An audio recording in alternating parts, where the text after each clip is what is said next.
샬롬, 말씀 읽어주는 김기용 목사입니다. 오늘도 기대하는 마음과 사모하는 마음을 가지고 하나님의 말씀 함께 읽겠습니다. 민수기 13장 1절부터 20절까지의 말씀입니다. 하나님께서 모세에게 말씀하셨다. 사람들을 보내어 내가 이스라엘 백성에게 주려고 하는 가나안 땅을 점탐하게 하여라. 각 지파에서 한 사람씩 보내되 각 지파에서 믿을 수 있는 검증된 지도자를 보내야 한다. 모세는 하나님의 명령에 따라 바란 광야에서 그들을 보냈다. 그들은 모두 각 지파에서 한 사람씩 뽑힌 이스라엘의 지도자들이었다. 그들의 이름은 이러하다. 르우벤 지파에서는 삭굴의 아들 삼무아, 시므온 지파에서는 호리의 아들 사밧, 유다 지파에서는 여분네의 아들 갈렙, 이사갈 지파에서는 요셉의 아들 이갈, 에브라임 지파에서는 눈의 아들 호세아, 베냐민 지파에서는 라브의 아들 바이디, 스브론 지파에서는 소디의 아들 갓디엘, 요셉 지파 가운데 하나인 므낫셋 지파에서는 수시의 아들 갓디, 단 지파에서는 그말리의 아들 암미엘, 아세 지파에서는 미가엘의 아들 스돌, 납달리 지파에서는 웹시의 아들 나비, 갓 지파에서는 마기의 아들 그우엘. 이는 모세가 그 땅을 점탐하라고 보낸 사람들의 명단이다. 모세는 눈의 아들 호세아, 구원에게 여호수아, 하나님께서 구원하신다라는 새 이름을 지어 주었다. 모세는 가나안을 정탐하라고 그들을 보내면서 이렇게 말했다. 네겝 지역에 올라가 보고 산지에도 가보십시오. 그 땅을 샅샅이 살펴보고 그 땅이 어떠한지 조사하시오.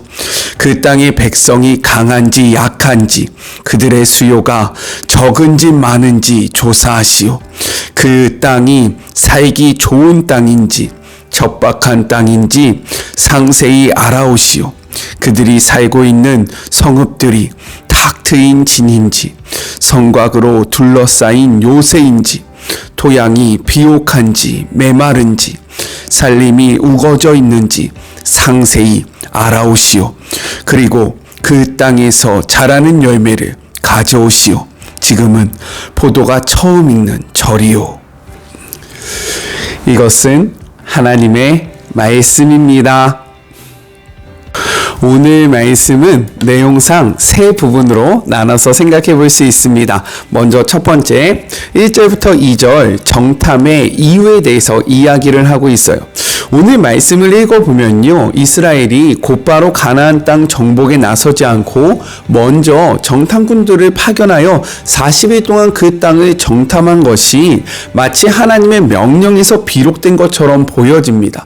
그렇지 않습니까? 하지만 병행 구절인, 즉 같은 본문을 이야기하고 있는 신명기 1장 19절부터 25절, 이것을 먼저 좀 같이 읽어보시기를 바랍니다. 이 부분의 기록을 보면요, 가나안 땅을 정탐하기 위해서 가데스 바네아야에서 각 지파의 대표들로 이루어진 정탐꾼들을 보낸 것은요, 하나님의 약속을 온전히 신뢰하지 못했던 이스라엘 백성의 불신앙에서 기인한 것임을 분명히 나타내고 있다는 거예요.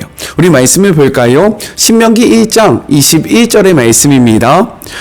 너희의 하나님 여호와께서 이 땅을 너희 앞에 두셨은즉 너희 조상의 하나님 여호와께서 너희에게 이르신 대로 올라가서 차지하라. 두려워하지 말라, 주저하지 말라 한즉이라고 기록되어 있습니다. 하나님은 이렇게요 말씀하셨다라는 거예요. 너희가 올라가라, 두려워하지 말라, 즉시로 그 땅을 차지하라 라고 말씀하셨지만 이스라엘 백성들은요 그 말씀을 신뢰하지 못함으로 정탐꾼을 보내서 이 땅을 우리의 눈으로 확인해 봐야 되겠습니다 라고 이야기했다라는 겁니다.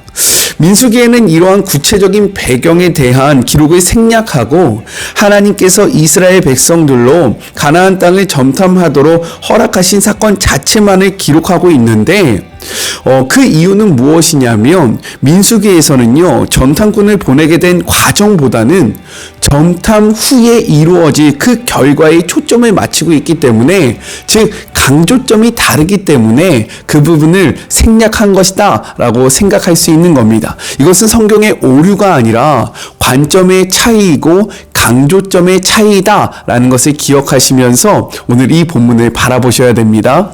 아셨죠? 우리 2절의 말씀을 같이 한번 읽어볼게요. 사람을 보내어 내가 이스라엘 자손에게 주는 가나안 땅을 정탐하게 하되 그들의 조상의 가문 각 지파 중에서 지휘관 된 자 한 사람씩 보내라 라고 기록하고 있습니다.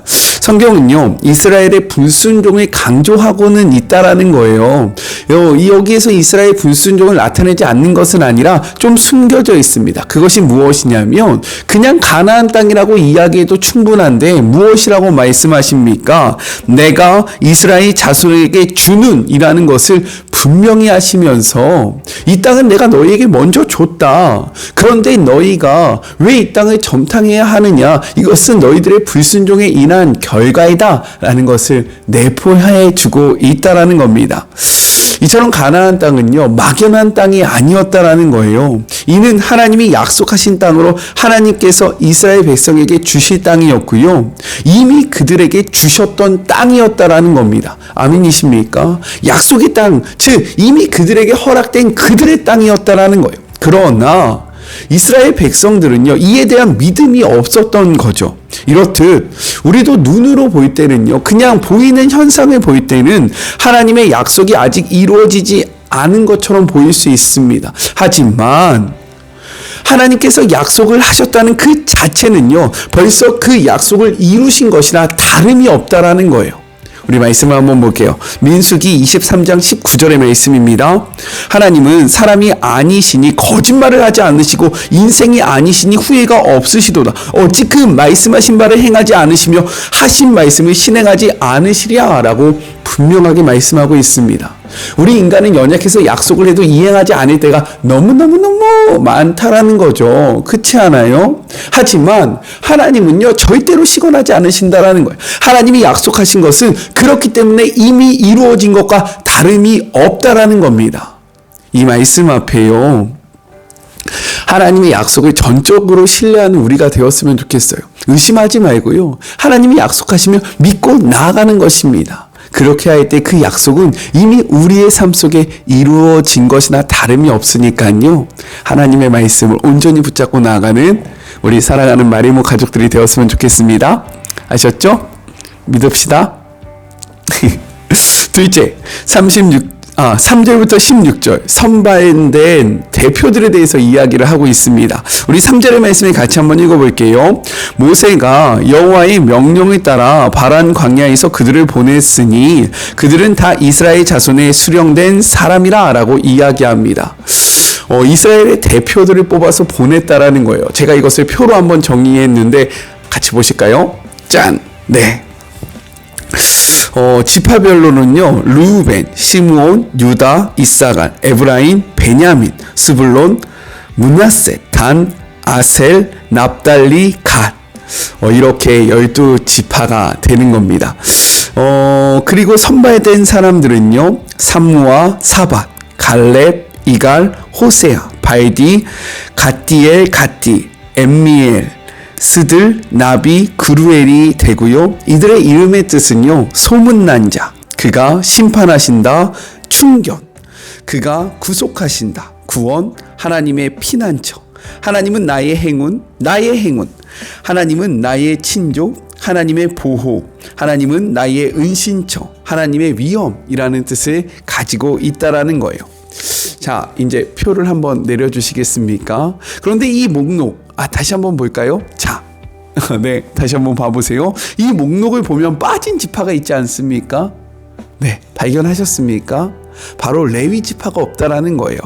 레위 지파가 전탄꾼에서 선발되지 않았던 이유는 무엇이냐면 그들은 영토를 분배받지 않고요, 각 지파의 영토 내에서 살아가는 특별한 신분을 가졌기 때문에 선발되지 않았다라고 생각해 볼 수 있는 거예요.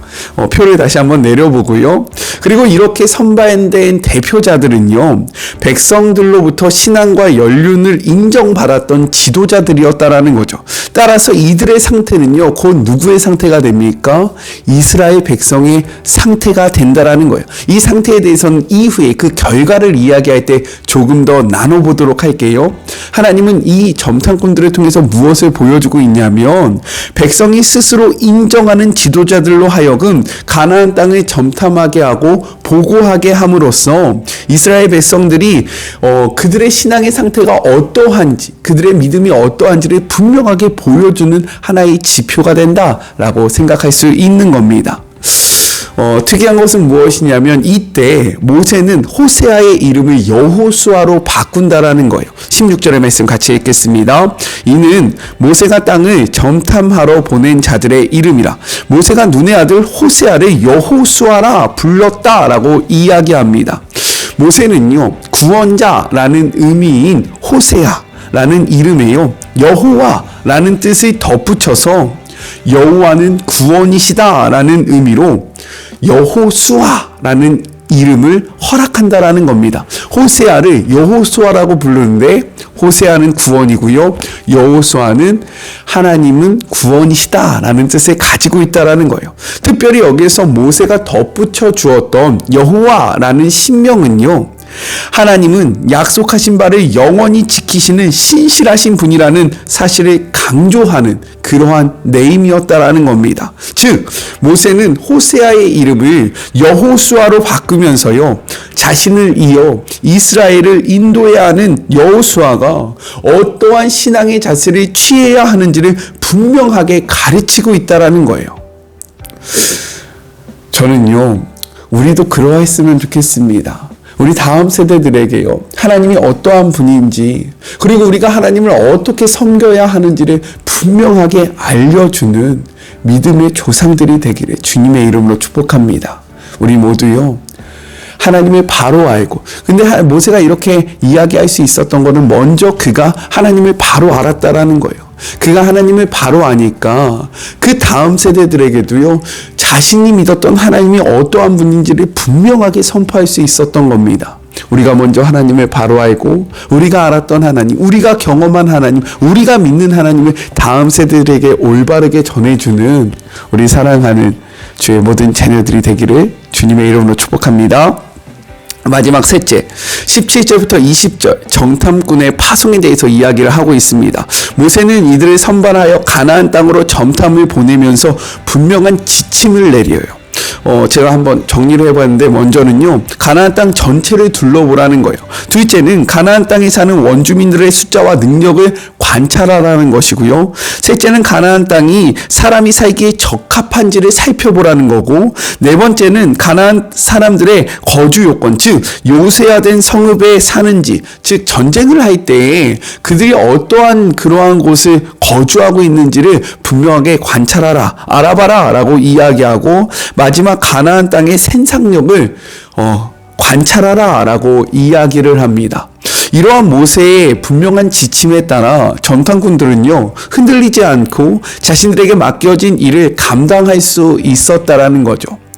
우리에게도 동일합니다. 하나님께서 우리를 보내신 이유가 무엇이며, 그리고 우리가 도달해야 하는 종착지가 어디인지 뚜렷한 목적 의식을 갖고 있지 못한다면, 이것을 깨닫지 못한다면 우리는요, 방황할 수밖에 없다라는 거예요.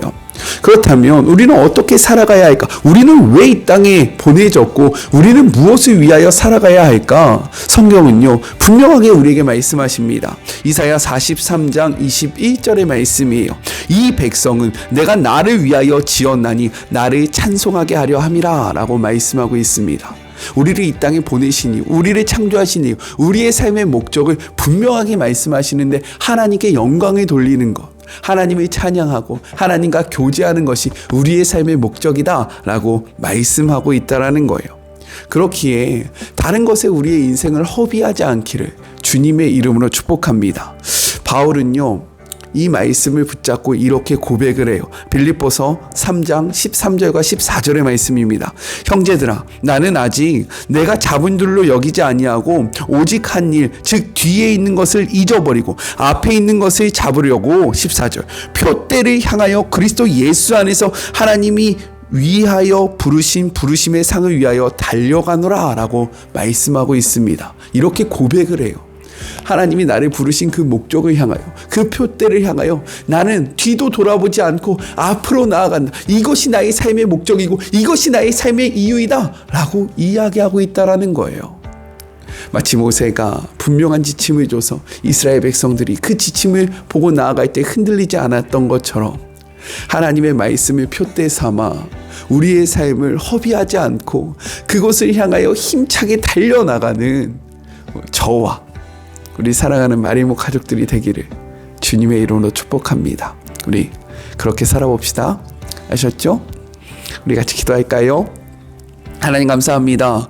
오늘도 말씀으로 함께하여 주심에 감사합니다. 주님이 이 말씀 앞에 우리가 하나님의 약속을 온전히 신뢰하게 하여 주시옵소서. 하나님이 약속하신 바는 반드시 이루어집니다. 이것을 깨달으며 우리가 그 약속을 믿고 말씀대로 살아가는 주의 자녀들 되게 하여 주시옵시고, 하나님, 우리가 먼저 하나님을 바로 알 때에 다음 세대들에게 하나님이 어떠한 분인지 분명하게 선포할 수 있는 것입니다. 우리가 먼저 하나님을 바르게 바라보게 하여 주시옵시고, 우리가 믿는 하나님, 우리가 느낀 하나님, 우리가 경험한 하나님을 다음 세대들에게 분명하게 선포하는 주의 모든 자녀들이 되게 하여 주시옵소서. 표대를 향하여 그리스도가 우리에게 맡겨주신 그 길을 걸어간다라고 이야기했던 이 바울의 삶이 우리의 삶이 되기를 소망하오니 우리의 삶을 허비하지 않게 하여 주시옵시고, 하나님을 찬양하기 위하여 우리를 창조하였다라고 말씀하셨고 우리로 하여금 영광 받으시는 것이 하나님의 목적이라고 말씀하셨사오니 우리의 삶을 통하여 하나님 앞에 영광을 돌리는 주의 모든 자녀들 되게 하여 주시옵소서. 이것이 무엇인지를 분명하게 모르겠다면 하나님, 오늘 하루 우리의 삶의 목적과 이유를 분명하게 구하는 주의 모든 자녀들이 되게 하여 주시옵시고, 구할 때에 응답하시며 구할 때에 깨닫게 하시고 구할 때에 하나님의 뜻을 알아가는 은총을 우리에게 허락하여 주시옵소서. 함께 하실 주님을 바라보며 거룩하신 예수님의 이름으로 간절히 기도드립니다. 아멘.